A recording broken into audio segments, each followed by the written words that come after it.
Hello मेरे बड़े बड़े भाइयों, बड़े बड़ी बहनों। कैसे हैं आप सभी लोग? उम्मीद है बहुत बढ़िया होंगे। बड़े भाई बड़े बहनों इसलिए क्योंकि आप एक शिक्षक थे और बीटीसी बीएड आप करे हुए हैं। खास करके अगर जब एकलव्य मॉडल रेसिडेंशियल स्कूल की बात की जाएगी तो वहां पर आप बीएड किए हुए हैं, सीटेट पास हैं, तो इसका मतलब है कि आप शिक्षक हैं। बस आपको सरकारी टैग लगवाना है, फिर आप संपूर्णतः टीचर तो है ही फिर, है ना? तो इसलिए बड़े भाइयों बहनों, तो आप लोगों के लिए आज का जो है, हम लोग टीचिंग एप्टीट्यूड के लिए पार्ट 2 बच्चों लेकर के आए हैं। ठीक है, आज हम लोग पार्ट 2 देखेंगे कि जो हमारा टीचिंग एप्टीट्यूड है। तो बचे हुए जो हमारे जो बचा हुआ हमारा समय है, जो दिन है, तो वहां पर आप देखेंगे 40-45 दिन जो बचे हुए अभी। तो आज 3-4 तारीख जो है, वहां से आप लोग बहुत तेजी से अपनी तैयारी करेंगे और वो सवाल अब आपको चाहिए वो जो हूबहू पेपर में छपे। तो उम्मीद यही है, भरोसा यही है और प्रयास यही है कि सभी प्रश्न आपको वैसे मिलेंगे जो आपके एग्जाम के लिए, आपकी तैयारी के लिए बहुत बेहतर होंगे और बहुत ही अच्छे होंगे। चलिए इधर वाली हम लोग बात करेंगे। और ये 100 प्रश्नों की एक सीरीज बच्चों चल रही है। 100 प्रश्नों तक हम लोग चलेंगे। पिछले वाले वीडियो में, वीडियो नंबर 1 में, पार्ट नंबर 1 में हम लोग अभी कहां तक पहुंचे हैं? प्रश्न नंबर 20 तक। आज उसके आगे चलेंगे और ये एक सीरीज में वीडियो आपको मिलते रहेंगे। अगर वीडियो आप चाहते हैं तो आप बताते चलेंगे कि वीडियो आपको चाहिए। चलिए, पहला आज का प्रश्न है हमारे प्यारे भाइयों। यदि एक शिक्षक अपनी आय बढ़ाना चाहता है, ठीक है, तो उसे निम्नलिखित में से कौन सा उपाय करना चाहिए? आप बीइंग अ टीचर, आप एक अध्यापक हैं, आप एक शिक्षक हैं और ऐसी स्थिति में आप चाहते हैं कि जितनी सैलरी आपको मिलती है वो सैलरी थोड़ा और बढ़ के आने लगे, आप थोड़ा सा और पैसा कमा लें। तो as a being a teacher आपको क्या करना चाहिए? ये 4 विकल्प आपके सामने लगे हुए हैं। पहला है अतिरिक्त समय के दौरान कोचिंग संस्थानों में पढ़ाना, कि अगर आपके पास अतिरिक्त समय है तो फिर आप कोचिंग में पढ़ाओ तो इनकम करेंगे। और ये वीडियो सबके लिए इंपॉर्टेंट है, केवीएस, एनवीएस, ईएमआरएस, सीटेट, तो सभी लोग एक कंसेप्ट आप समझेंगे। दूसरा है शिक्षण संस्थान में अधिक शिक्षण संस्थान बच्चों यहां कर लेंगे, शिक्षण संस्थान ऐसे लिखेंगे, शिक्षण संस्थान। ठीक है बच्चों, शिक्षण संस्थान में अधिक पारिश्रमिक वाले कार्य करना। तो कई सारे काम ऐसे रहते हैं जहां क्लर्क का है, बाबू का है, कुछ ऐसे काम है कि पूरे दिन वो टाइप कर रहे हैं, पूरे दिन लेटर बना रहे हैं, पूरे दिन स्टेनो कर रहे हैं। तो क्या आप अपनी टीचिंग को छोड़ के ये काम पकड़ लेंगे ऑफिस में? अगला, शिक्षण के अलावा अन्य संविदात्मक कार्य से जुड़ना। बच्चों जैसे आपके संविदा के काम होते हैं जिनको आप कॉन्टेक्ट बेस्ड बोलते हैं, जैसे केवीएस एनवीएस में आप देखते हैं कॉन्टेक्ट बेस्ड, ईएमआरएस में कॉन्टेक्ट बेस्ड भी शिक्षक होते हैं। तो आप एक तो आप वो करोगे जो ईएमआरएस अभी बीट करके जाओगे, 80-90 हजार सैलरी, 8वां वेतन मिलेगा तो 1 लाख के आसपास जाएंगे हम लोग। तो वो नौकरी के साथ साथ प्लस आप संविदा की भी कर लोगे, क्योंकि आपको क्या बढ़ानी आए, क्या करेंगे? तो इधर बच्चों देखेंगे लोग अतिरिक्त समय के दौरान क्या करेंगे। और आगे बच्चों एक हमारा लास्ट रहेगा पुस्तकें लिखना, क्या करोगे? तो इसका उत्तर परफेक्ट बच्चों क्या हो जाएगा? 4 हो जाएगा कि आप पुस्तकें लिखेंगे। ये सब काम नहीं करेंगे क्योंकि यहां पर कोचिंग पढ़ाना ये गाइडलाइन होती है कि अगर आप टीचर हैं और आपको वेतन एक जगह मिल रहा है तो उसी समय में आप कोचिंग व्यक्तिगत प्राइवेट रूप से कोचिंग नहीं पढ़ा सकते हैं। तो ये सरकार के गाइडेंस रूल में ये नहीं आता है, इसलिए आप नहीं पढ़ा सकते हो। आगे शिक्षण संस्थान में, यहां संस्थान है, शिक्षण संस्थान में बाकी अधिक पारिश्रमिक वाले काम ये कुछ करने नहीं, इतनी सैलरी 8वें वेतन में मिल जाएगी कि आय बढ़ानी ही नहीं, आपको सिर्फ और सिर्फ अपना काम करना। आगे, एक शिक्षक शिक्षण प्रक्रिया को अधिक प्रभावी बना सकता है यदि, बात बच्चों ये हो रही है कि इफेक्टिव, ये बात आपकी क्या हो जाएगी, जो इफेक्टिव इफेक्टिव जो आपकी टीचिंग है वो कैसे बात होगी, इफेक्टिव टीचिंग के लिए जो बात होगी कि एक शिक्षक शिक्षण प्रक्रिया को अधिक प्रभावी कैसे बना सकता है। तो अधिक प्रभावी बनाने के लिए विषयों का विशेषज्ञ होगा, वह अपने विषय का विशेषज्ञ हो। अगला, विषय को पढ़ाने में काफी अनुभव उसको हो। ठीक है, अगला हो जाएगा शिक्षार्थियों के पूर्व ज्ञान को ध्यान में रखे, शिक्षार्थियों का जो पूर्व ज्ञान है। ठीक है, एक मिनट, टेक्निकल टीम हमारी थोड़ा सा इसको लॉक कर दीजिए। ठीक है, तो ये वाली बात हो जाएगी, शिक्षार्थियों के पूर्व ज्ञान को ध्यान में रखे।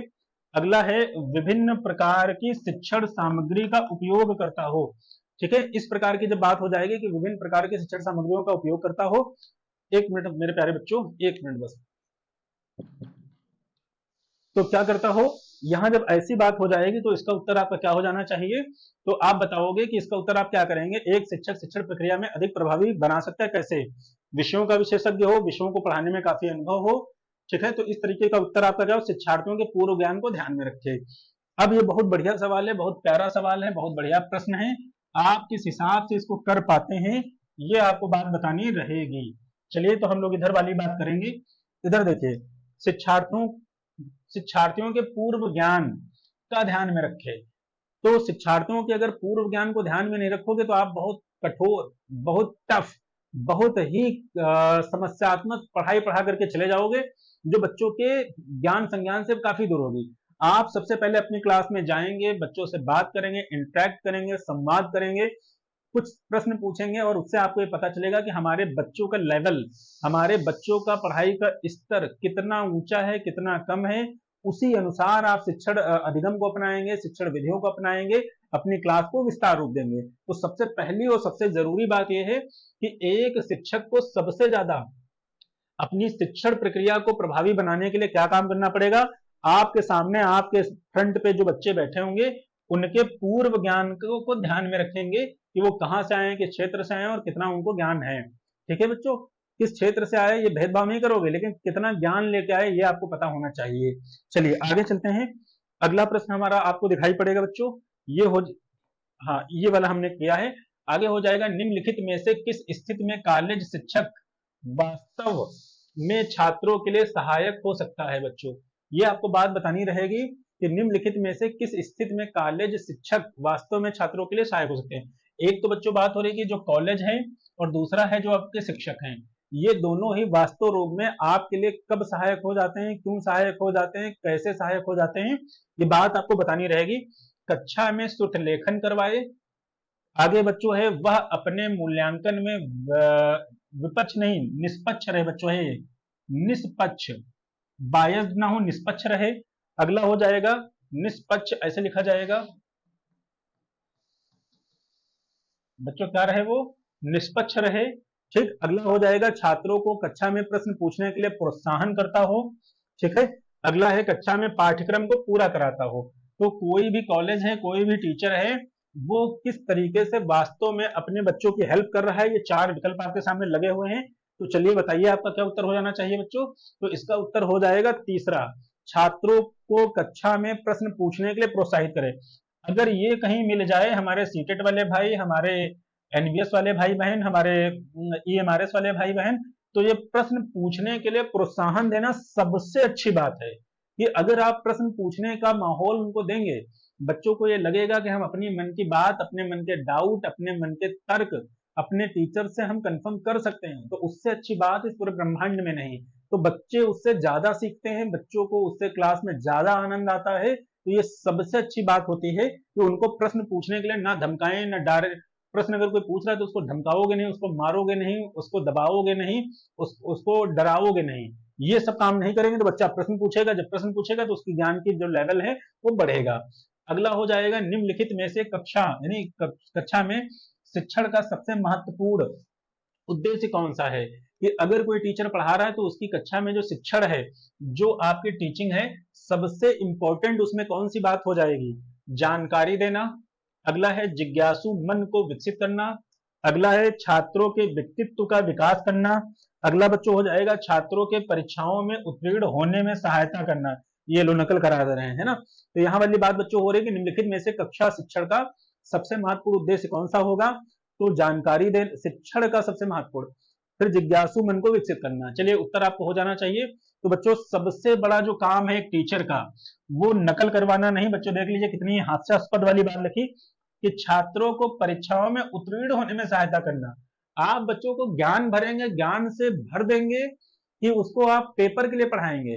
पेपर के लिए पढ़ाना और रटंत विद्या कराना और नियंत्रित करना और धमकाना, ये जहां मिल जाए सॉरी बच्चों, तो पहली फुर्सत में ही उसको आप ऐसे काट देंगे। तो ये तो कट गया बच्चों। आगे है छात्रों के व्यक्तित्व का विकास करना। हाँ ठीक है, अच्छी बात है, लेकिन आगे है जिज्ञासु मन को विकसित करना। तो ये दोनों पॉजिटिव हैं, लेकिन जिज्ञासु मन, कोई भी बच्चा जब आपकी क्लास में आएगा तो लाख दो लाख प्रश्न, लाख दो लाख जिज्ञासा लेके आएगा कि ये ऐसा क्यों और ये ऐसा ही क्यों, ऐसे जो प्रश्न होंगे वो जिज्ञासु मन को जब आप उत्तर देंगे, उसके मन की जब बातें वहां तक पहुंचेंगी तो वो ज्ञान से भरेगा और वो आगे बढ़ेगा। क्योंकि घर वाले, गांव वाले, समाज वाले जानकारी के अभाव में उनको वो जिज्ञासा उनके शांत नहीं कर पाते हैं और तमाम अतार्किक उत्तर देते हैं। पूछा जाएगी बात यहाँ की और बता देंगे वो यूरोप की। तो जिज्ञासु मन को आप संतुष्ट कर पाते हैं अपनी क्लास में, तो वो सबसे खूबसूरत, सबसे अच्छी, सबसे बेहतरीन बात है। जिज्ञासु मन को आप क्या करेंगे, आगे रखेंगे। तो यहाँ वाली बात बच्चों क्या हो जाएगी, जिज्ञासु मन को विकसित करना, ये सही हो जाएगी बात। अगला देखेंगे, निम्नलिखित में से शिक्षण का मुख्य उद्देश्य, मेन ऑब्जेक्टिव ऑफ टीचिंग, शिक्षण का मुख्य उद्देश्य क्या है ये आपको बताना रहेगा कि जो शिक्षण है, हमारी जो एजुकेशन है, उसका मुख्य उद्देश्य क्या होगा। तो क्या पाठ्यक्रम से संबंधित जानकारी देना, आगे हो जाएगा परीक्षा के लिए छात्रों को तैयार करना, मुस्कुरा रहे होंगे आप लोग आगे क्योंकि ये वाला सवाल मिल गया, छात्रों की सोच शक्ति को विकसित करना, आगे है छात्रों की सोच शक्ति को विकसित करना। ये मैच हो गया है तो इसको आप काट देंगे, सेम सेम प्रश्न हो गया टाइपिंग करते हुए। चलिए, तो आप 3 विकल्पों में से आप अपना उत्तर करेंगे। चलिए बताइए बच्चों क्या हो जाना चाहिए इसका उत्तर। तो इसका अभी आप सॉल्व करके आए, अब आपको अच्छा लग रहा होगा। छात्रों की सोच शक्ति को क्या करना, विकसित करना, ताकि वो हर एक विषय में अच्छे से सोच पाए और अच्छे से वो समाज के लिए और देश के लिए वो कुछ अच्छा कर पाए। तो ये तभी हो पाएगा जब उनकी सोच को आप क्या करेंगे, डेवलप करेंगे, एनहांस करेंगे, बढ़ाएंगे, विकसित करेंगे, ठीक है, अवसर देंगे। इतनी बात, इतने शब्द आपको याद रखने। आगे, निम्नलिखित में से अधिगम के मार्गदर्शन में शिक्षक की भूमिका का न्यूनतम महत्वपूर्ण पहलू क्या है। पहले आप प्रश्न को समझना सीख लीजिए कि प्रश्न क्या आपसे पूछा जा रहा है, तो आप बेहतर कर पाओगे। तो यहाँ बात हो रही है कि निम्नलिखित में से अधिगम के मार्गदर्शन में शिक्षक की भूमिका का न्यूनतम महत्वपूर्ण पहलू क्या है। लिखा है निजी जीवन में अपने वाली नहीं बच्चों, आने वाली, निजी जीवन में आने वाली, यहां आप कर लेंगे आने वाली, आने वाली, आने वाली बाधाओं को नियंत्रित करने की अंतर्दृष्टि का विकास करना है। दूसरा हो जाएगा विद्यार्थियों के लिए समुचित मार्गदर्शन को दर्शाने वाले घटकों को निर्धारित करना है। अगला बच्चों हो जाएगा प्रोत्साहन और नैतिक समर्थन का प्रावधान करना है।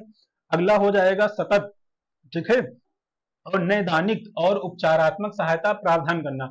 एक बार आप भी प्रश्न पढ़ेंगे और हम भी एक बार देख लेते हैं कि आप उत्तर कैसे देना चाहते हैं।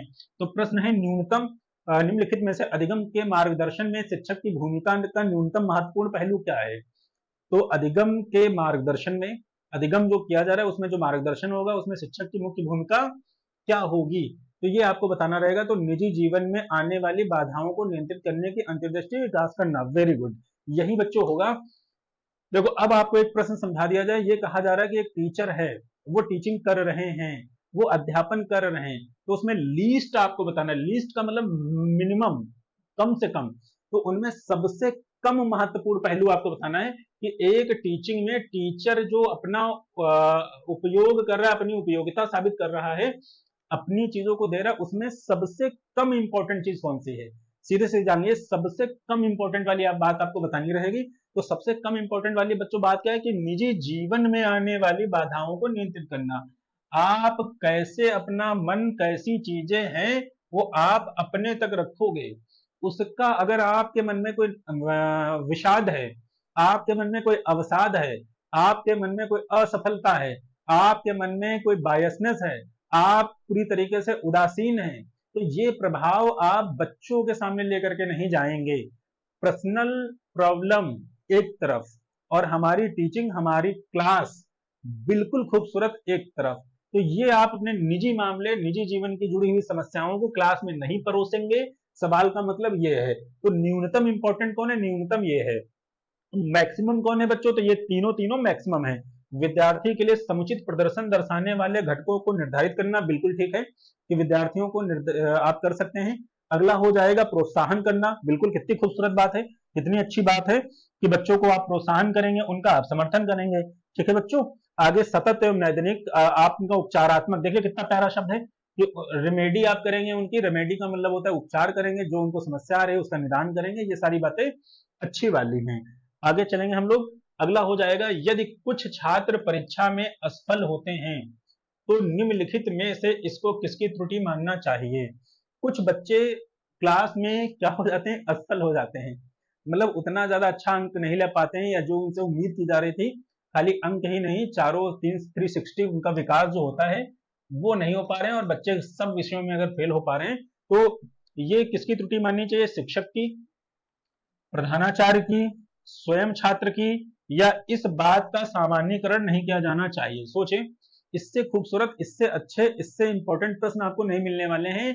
बहुत संकलन इनका बहुत अच्छा है प्रश्नों का, आप बहुत प्यार से इन प्रश्नों को कर लेंगे तो आपको बहुत आनंद आएगा, और आनंद से ज्यादा उम्मीद यह है कि बहुत ही नंबर आपको दिलाएंगे। ईएमआरएस की भर्ती जो है आपकी टीजीटी और पीजीटी, जिसके लिए आप अपनी तैयारी कर रहे हैं, ठीक है बच्चों। तो ये बात क्या हो जाएगी कि सबसे इंपॉर्टेंट बात है कि इस बात का सामान्यीकरण नहीं किया जा सकता है। इसका अर्थ ये हुआ कि देखो, वैसे तो अधिगम में अगर कोई बच्चा असफल होता है तो टीचर की गलती मानी जाती है। किसकी बच्चों, टीचर की। बच्चे की गलती कहीं नहीं दे सकते हो, बच्चे भगवान का रूप है यहाँ माना जाता है शिक्षण विधि में, तो बच्चों की गलती नहीं आप मानोगे, हमेशा शिक्षक की गलती होती। लेकिन प्रश्न आपका बहुत खूबसूरत था, इसलिए सवाल अच्छा, एक बार और देखेंगे। ये कह रहे हैं इस बात का सामान्यीकरण नहीं किया जा सकता है। ये नहीं है कि वो सब पर थोपते ही चले जाओगे कि हर बार टीचर की गलती, हर बार टीचर की गलती, हर बार टीचर की गलती, ऐसा कुछ जरूरी नहीं। टीचर की गलती या कह लें या असफलता का कारण मान लें, ये हो सकता है, लेकिन कई बार हमारे जो बच्चे होते हैं, बच्चे ही हमारे एडवांस होते हैं, इतने कलाकार होते हैं, बताओगे दाएं चलेंगे बाएं, चलोगे भैया किनारे किनारे चलो तो बीचों बीच रास्ते में चलेंगे। तो बच्चे ही अनुसरण करने वाले नहीं। कई बार प्रधानाचार्य क्या होता है कि जो सुबह वाली क्लास लगनी चाहिए वो शाम को लगवा रहे हैं, जो शाम की क्लास है मैथ और जैसे जो सब्जेक्ट जो टफ वाले सब्जेक्ट हैं वो सुबह होने चाहिए वो शाम को लगवा रहे हैं, और जो आसान है, जो पढ़ने वाले, जो रटने वाले हैं, वो जो शाम को होने चाहिए वो सुबह लगवाए हैं, तो या सुबह वाले शाम को लगवाए हैं।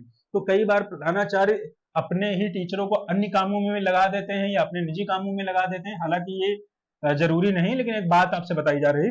तो ऐसी जो बातें हो जाती है तो सामान्यीकरण नहीं करोगे कि प्रधानाचार्य ही हमेशा गलत होगा, या शिक्षक ही गलत होंगे, या स्वयं छात्र होंगे। ये उस स्थिति, उस परिस्थिति, उस कंडीशन पे निर्भर करता है कि वो किस कारण से बच्चा फेल हुआ है, ठीक है। तो ये बहुत अच्छा उत्तर है, आप इसको समझ के जाएंगे। और ये वाला जब उत्तर नहीं मिलेगा तो आप इसको टिक करोगे शिक्षक वाला। चलिए आगे देखते हैं बच्चों। लिखा है निम्नलिखित में से एक नए शिक्षक के लिए कौन सा वांछनीय, आपको बताया जा चुका है कि वांछनीय शब्द आपका पॉजिटिव रहेगा, सकारात्मक रहेगा। लिखा है निम्नलिखित में से एक नए शिक्षक के लिए कौन सा वांछनीय उत्तरदायित्व है, सबसे ज्यादा रिस्पॉन्सिबिलिटी टीचर की क्या होनी चाहिए, प्रश्न ये पूछ रहा है। फिर कह रहे हैं कि सीटेट वालों के लिए भी इंपॉर्टेंट है, केवीएस वालों के लिए भी इंपॉर्टेंट है, नवोदय विद्यालय के लिए भी इंपॉर्टेंट है, तो सभी लोग पढ़ेंगे इस वीडियो को। तो निम्नलिखित में से एक नए शिक्षक के लिए कौन सा वांछनीय उत्तरदायित्व है। लिखा है पाठ्यक्रम में बदलाव करना, मतलब पहले से चला आ रहा सिलेबस उसको बदल देना सडन। आगे है मतभेदों के होते हुए भी साथी शिक्षक के साथ सहयोग करना। छोटे मोटे विवाद चला करते हैं, छोटा मोटा मनमुटाव चला करता है, लेकिन ये नहीं कि उसकी गर्दन ही उड़ा दें। आपके स्टाफ में, आपके कलीग में और भी लोग होंगे, उनके साथ कैसे आप पीयर्स में काम करेंगे, कलीग में, ये आपको बताना रहेगा।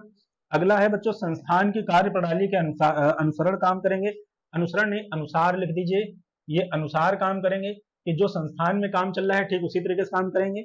अगला है उपरोक्त में से कोई नहीं, तो जब इसके साथ बच्चों जाओगे तो लिखा है, तो इसका उत्तर क्या होगा, बी वाला, कि अगर छोटे मोटे मतभेद होते भी हैं, क्योंकि कोई कर्नाटक से आएगा ईएमआरएस की भर्ती में, कोई तमिलनाडु से आएगा, कोई उत्तर प्रदेश से आएगा, कोई मध्य प्रदेश से आएगा, कोई झारखंड से आएगा, कोई उड़ीसा से आएगा, कोई रांची, पता नहीं कहां कहां स्टेट से। हमारे वहां जो 28 स्टेट हैं, लद्दाख, मतलब जहां जहां भी है, जम्मू कश्मीर है, लद्दाख है, तो क्योंकि ये सेंट्रल लेवल की भर्ती है, केंद्रीय भर्ती है, तो उसमें कोई कहीं से आएगा, किसी की भाषा अलग होगी, किसी का रहना खाना अलग होगा, किसी का बोलना अलग होगा, तो जो बच्चों पे इंप्लीमेंट होता है वही टीचर पे भी आप मिल करके चलोगे। थोड़ा मन मुटाव होता भी है तो आपके कलीग हैं, आपके सहपाठी, मतलब साथ में पढ़ाने वाले लोग हैं, तो ये इस तरीके का कि मतभेदों के होते हुए भी साथी शिक्षक के साथ सहयोग करना, ये सबसे ज्यादा मोस्ट ऑफ द मोस्ट ये आपकी रिस्पॉन्सिबिलिटी है। अगला हम लोग देखेंगे, निम्नलिखित में से शिक्षक के लिए प्रारंभिक अवस्था में विफलता का मुख्य कारण किस क्षेत्र से संबंधित है। प्रारंभिक अवस्था में ये कह रहे हैं कि विफलता का मुख्य कारण किस क्षेत्र से है, क्या पारस्परिक यानी पारस्परिक संबंध में विफलता है, अगला शाब्दिक क्षमता है, अगला शिक्षक का ज्ञान है, फिर छात्रों के साथ कठोर व्यवहार है। तो प्रारंभिक अवस्था में विफलता का कारण क्या होगा बच्चों, बताइए जल्दी से, क्या हो जाना चाहिए इसका उत्तर। लिखा है कि निम्नलिखित में से शिक्षक के लिए प्रारंभिक अवस्था, तो आराम से आप देखेंगे कि किस वजह से होगी उत्तर। देखेंगे बच्चों एक बार, आपको थोड़ा सा समय दिया जा रहा है इस बार प्रश्न में, ये 29 नंबर का प्रश्न है,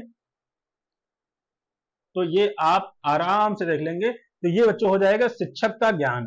most of the most important है कि सबसे ज्यादा जरूरी है कि अगर टीचर विफल होगा तो वो किस वजह से हो जाएगा, पहले के वीडियो में आपको बताया जा चुका है, शिक्षक का ज्ञान। अगर शिक्षक अपने ज्ञान के मामले में बेहतर नहीं है तो चीज समस्या हो जाएगी, तो उसको ज्ञान होना चाहिए, नहीं तो असफल हो जाएगा, विफल हो जाएगा। तो सबसे पहली बात यही है। अगला हम लोग देखेंगे, निम्नलिखित में से किसको मुफ्त प्रगति शिक्षा पर आधारित निरंबका, ये बच्चों याद रखेंगे, बढ़िया सवाल है, शब्दावली याद रखेंगे, स्कूल विचारधारा का प्रतिपादक कहा जाता है। कहने का मतलब है कि बच्चों कई सारे स्कूल ऑफ थॉट हैं, जैसे व्यवहारवादियों का अलग स्कूल है, या संज्ञान वालों का एक अलग है स्कूल, तो सबका स्कूलवाद पढ़ाया जाता है। तो उसमें कहा गया ये जो शब्द आएगा मिरम्बका, ये विचारधारा किस स्कूल से है, इसके प्रतिपादक कौन है, क्या मोहनदास करमचंद गांधी जी हैं, क्या स्वामी विवेकानंद है, क्या जॉन डेवी हैं, जॉन डीवी हैं जॉन डीवी, ऐसे कर लोगे, ठीक है। आगे श्री अरविंदो, चलिए बताइए बच्चों इसका उत्तर क्या हो जाना चाहिए, तो इसके प्रतिपादक कौन हो जाएंगे, तो इसके प्रतिपादक बच्चों हो जाएंगे श्री अरविंदो। श्री अरविंदो हो जाएंगे इस स्कूल ऑफ थॉट के प्रतिपादक। अगला हो जाएगा, निम्नलिखित में से उच्च शिक्षण संस्थान में कार्यरत शिक्षक के लिए खाली समय में करने के लिए सबसे अच्छा। मान के चलिए बच्चों आप हायर कॉलेज में जा रहे हैं, आप पढ़ाएंगे ही जाकर के, और वहां पर क्या होता है कि आपको कोई खाली समय मिल गया, मुफ्त समय मिल गया, समय मिल गया फ्री वाला, तो उसमें आप मूंगफली खाएंगे, स्वेटर बुनेंगे, कौन सा काम करेंगे, ये आपको बताना है, थोड़ा सा कमेंट है ये, ठीक है। तो ऐसे आरोप लगते हैं, हालांकि बहुत सारे हमारे शिक्षकगण बहुत मेहनती हैं, बहुत संघर्षशील हैं, बहुत प्रयास करते हैं, लेकिन ये सब पुरानी पहले की बातें हैं, तो ये वाली सब बात हो जाएगी। तो शिक्षक कक्ष में आराम करना, मतलब आप गए आराम कर रहे हैं, फिर पुस्तकालय में पत्रिकाएं पढ़ना, आप गए वहां पर किताबें पढ़ रहे हैं, फिर लिखा है प्रशासनिक कर्मचारियों से बातचीत करना, फिर है अनुसंधान करना। तो आप सोच लीजिए क्या होगा इसका उत्तर, तो इसका बच्चों उत्तर हो जाएगा आपका डी वाला, ठीक है। तो उत्तर आपका हो जाएगा डी वाला, अनुसंधान करना। अनुसंधान करने का मतलब है आप अपने विषय के बारे में या किसी अन्य चीजों के बारे में नई खोज करोगे, नया सर्च करोगे और नए मेथड सीखोगे बच्चों को पढ़ाने के लिए, अपने लिए, निजी ज्ञान के लिए, तो ये सबसे इंपॉर्टेंट ये हो जाएगा। अगली बात हो जाएगी, निम्नलिखित में से कौन सा कथन एक आदर्श शिक्षक, ठीक है बच्चों, आदर्श शिक्षक बहुत इंपॉर्टेंट है, यही आपको बनना है। आदर्श शिक्षक विशेष अभिलक्षणों को दर्शाता है कि ये आदर्श टीचर की आदर्श अध्यापक की, आदर्श शिक्षक की क्या पहचान है, तो वो वाली बात आपको बतानी रहेगी। कक्षा में पाठ्यक्रम को पूर्ण करवाता है, पहली बात, तो क्या आपको आदर्श माना जाए। लिखा है अधिगम में छात्रों की सहायता करता है, बच्चों को पढ़ाने लिखाने में हेल्प करता है। आगे एक मित्र, दार्शनिक और मार्गदर्शक की भांति व्यवहार करता है, एक फ्रेंड के रूप में बच्चों, एक दार्शनिक फिलोसफर के रूप में, एक फ्रेंड के रूप में, एक दार्शनिक फिलोसफर और एक मार्गदर्शक के रूप में काम करता है। आगे लिखा है एक कठोर अनुशासन की भांति व्यवहार करता है, कठोर वाले को तो पहले ही हैप्पी एंड कर दीजिए। चलिए बताइए क्या होगा बच्चों इसका उत्तर, तो इसका उत्तर सबको नजर आ गया होगा, ये तो किसी का गलत नहीं होना चाहिए और होगा भी नहीं। तो और आप लोगों को अगर वीडियो अच्छे लगेंगे तो आप नीचे कमेंट में लिखेगा कि आपको एक और वीडियो चाहिए, तो वीडियो बनवाया जाएगा। तो बच्चों ये है एक मित्र, एक फ्रेंड के रूप में, जैसे एज शिक्षक दोस्त नहीं है लेकिन दोस्त जैसा है, कंफर्म। तो इस तरीके से वो आपकी हेल्प करेंगे, आपसे बात करेंगे, आपसे व्यवहार करेंगे, आपके साथ मिलेंगे जुलेंगे। आगे दार्शनिक, दार्शनिक का मतलब अच्छे थॉट्स रखेंगे, एक फिलोसफर की तरीके से होंगे, उनके पास संपदा होगी विचारों की, है ना, संस्कारों की, आचरणों की, ये हेल्प मिलेगी।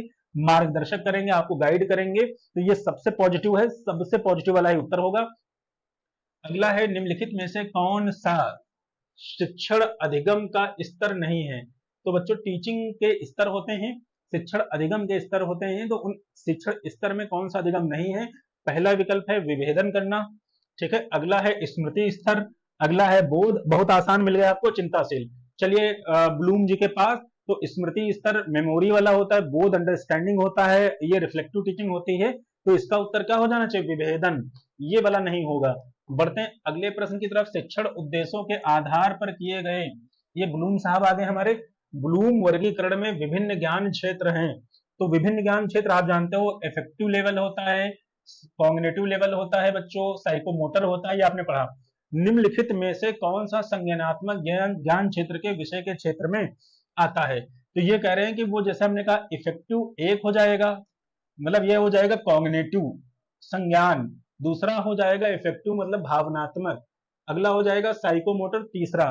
तो कह रहे हैं कि संज्ञान के अंतर्गत क्या आएगा, क्या विचार आएंगे, क्या भावनाएं आएंगी, क्या उपरोक्त सभी आएंगे या कौशल आएंगे? आराम से देख करके बताओगे उत्तर। तो बच्चों यहां पर क्या हो जाएगा, तो जैसे ही इधर वाली बात आप करेंगे तो यहां पर आपका उत्तर क्या हो जाना चाहिए, आराम से देख लेंगे आप उत्तर करेंगे तो इसका हो जाएगा बच्चों विचार। जो हमारे थॉट्स हैं वो किसमें आ जाएंगे, संज्ञान के तहत आ जाएंगे। चलिए अगला हम लोग देखते हैं।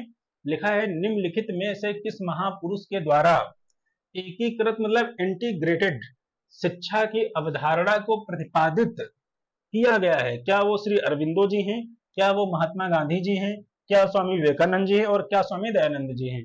चलिए उत्तर करिए बच्चों जल्दी से। तो इसका उत्तर भी हम देखेंगे, श्री अरविंदो ने। एकीकृत का मतलब बच्चों आप समझ लीजिए जहां पर कई चीजों को एक ही लाइन में ला करके खड़ा कर दिया जाता है और चीजों को जोड़ के पढ़ाया जाता है। जैसे विज्ञान और साइंस को जोड़ दें तो वो एकीकरण इंटीग्रेटेड हो गया। आगे की बात, आपके घर की बात, आपके समाज की बात और स्कूल की बात, सारे एग्जाम्पल्स एक जगह पे ला करके और उससे समझा दो तो ये इंटीग्रेटेड हो गया। ठीक है, तो ये वाली बात हो जाएगी। अगला हो जाएगा कि शिक्षा स्तर को कैसे ऊपर उठाया जा सकता है, जो टीचिंग हमारा लेवल है उसको हम कैसे राइज कर सकते हैं, ये वाली बात हो रही। तो क्या अच्छे शिक्षकों की नियुक्ति से, अगला ये शिक्षक लिखा है बच्चों यहाँ पर, अगला है स्कूलों में भौतिक सुविधाएं उपलब्ध करवा दें, अगला है क्या परीक्षा प्रणाली में सुधार करके, अगला बच्चों हम लोगों का है स्कूल में कंप्यूटर उपलब्ध करवा करके। तो शिक्षण लेवल अगर सुधारना हो या स्कूल सुधारना हो या किसी चीज को देश सुधारना, सुधारने का मतलब है कि विकसित करना हो, अच्छा करना हो, बेहतर करना हो, तो इन सब का उत्तर बच्चों क्या हो जाएगा कि अच्छे शिक्षक होने चाहिए। किसी भी संस्था को, किसी भी स्कूल को, किसी भी कोचिंग को, किसी भी फर्म को अगर अच्छे टीचर नहीं मिलेंगे तो वो स्कूल चाहे जितनी अच्छी बिल्डिंग बना दीजिए, चाहे जितना अच्छा फर्नीचर लगवा दीजिए, चाहे जितना संसाधन एसी लगवा दीजिए, क्योंकि ना एसी पढ़ाएगी ना बिल्डिंग पढ़ाएगी, क्लास में खड़े होकर के पढ़ाएगा कौन, टीचर, मेरे साथ आएगा कौन, शिक्षक। तो ये वाली बात जब हो जाएगी तो एक अच्छे शिक्षक की भर्ती अगर सरकार समय समय पर करते रहे, चाहे वो केंद्रीय सरकार हो और चाहे वो राज्य सरकार हो, तो अच्छे शिक्षक मिलेंगे, इसलिए शिक्षण का लेवल भी ऊपर जाएगा और हमारे देश के नागरिक और हमारा राष्ट्र आगे जाएगा। तो ये बात आप याद रखोगे।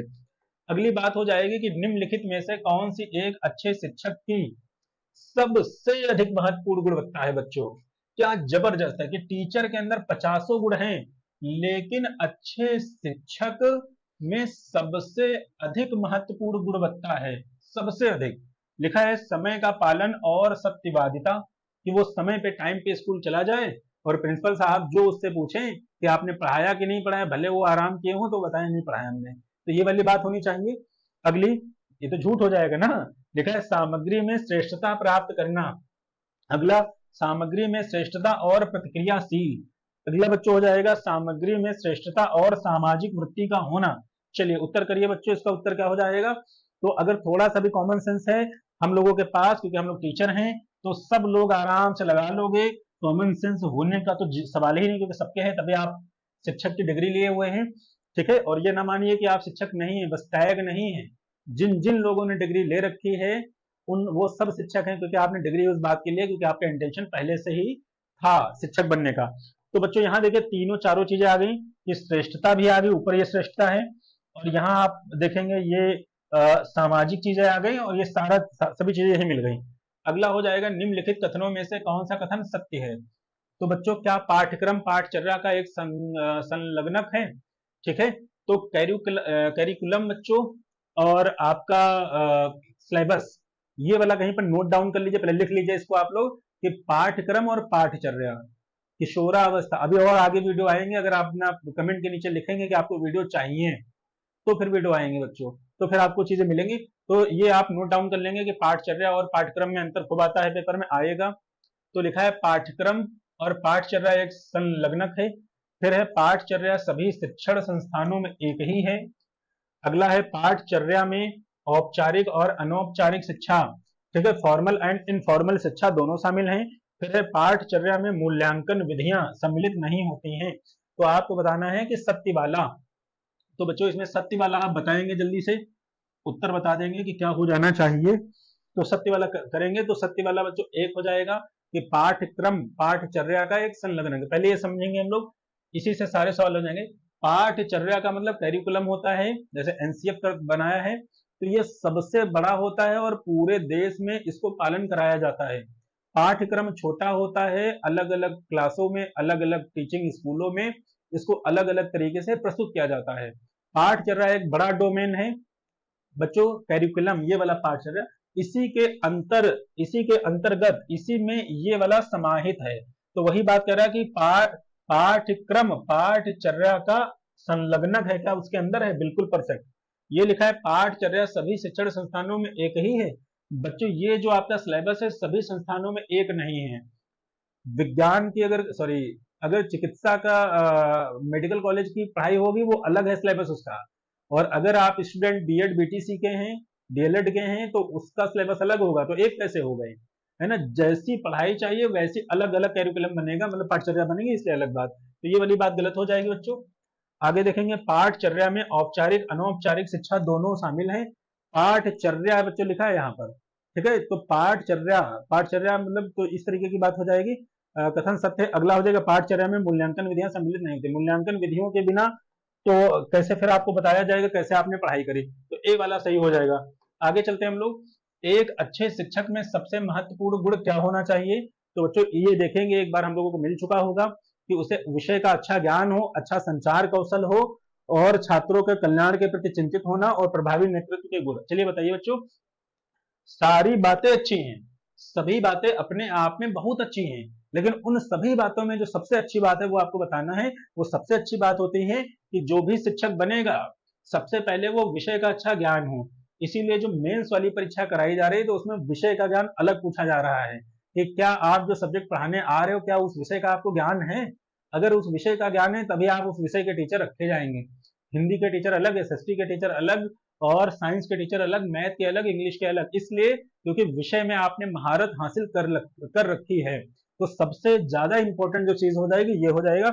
आगे हमारा है राष्ट्रीय शैक्षिक अनुसंधान और प्रशिक्षण परिषद, एनसीईआरटी। बच्चों उसका फुल फॉर्म है ये, एनसीईआरटी की बात करोगे, एनसीईआरटी की बात करोगे, ठीक है, तो वहां पर बात हो रही कि उसके लिए बच्चों ये राष्ट्रीय शैक्षिक अनुसंधान प्रशिक्षण और परिषद की स्थापना कब हुई, 1961, 1962, 1986, 1986, 1961, 62 एंड 66 एंड 1986। चलिए उत्तर करिए बच्चों, क्या हो जाना चाहिए, तो इसका उत्तर हो जाएगा 1961। तो इसी के साथ बच्चों आज का सेशन हम लोगों ने कंप्लीट किया है। बस आपसे एक रिक्वेस्ट है, आप कमेंट सेक्शन के नीचे जा करके ये बस लिख दीजिए कि अगला वीडियो आपको चाहिए कि नहीं। आपके कमेंट्स बताएंगे कि हमें वीडियो बनाना है या नहीं, लेकिन आपके लिए सहायक बहुत होंगे। चलिए मिलते हैं आपकी प्रतिक्रिया के हिसाब से, तब तक के लिए धन्यवाद।